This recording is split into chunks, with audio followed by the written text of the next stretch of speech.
My old profession, pharmacology, that rose to ascendancy.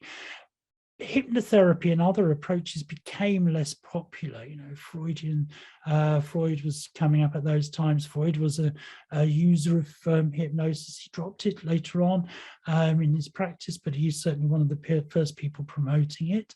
At the end of his life, he stated that he regretted dropping hypnotherapy because at the time he was using it, it wasn't fully understood about the client or the patient therapist or patient doctor relationship, which is an important part of hypnotherapy.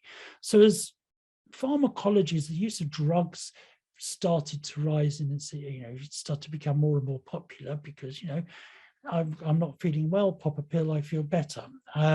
So that's kind of pushed these things to one side. Hypnotherapy certainly became less popular. There were still medics and still people doing it in the background.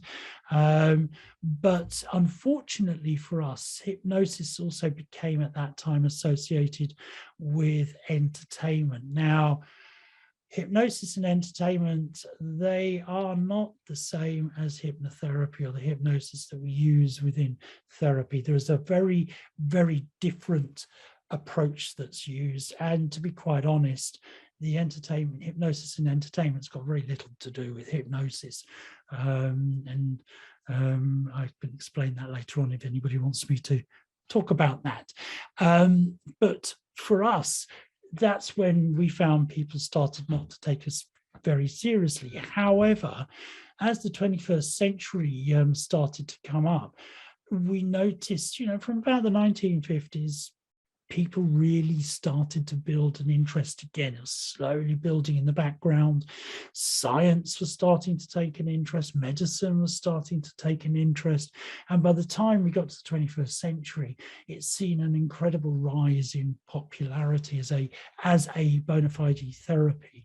And now we've got a situation where it's widely researched. We know that it's not a placebo effect where people are pretending to be hypnotized and pretending to get better. We know the neurology of what's going on. We understand what brain regions are being affected by hypnotherapy. We also are now understanding the neurochemistry of what's going on in hypnosis as opposed to controls or people pretending to be in hypnosis, placebo effects. So it's a very different world that we live in with regard to that. And it's that world that has informed the training of hypnotherapists and certainly what we're doing right now.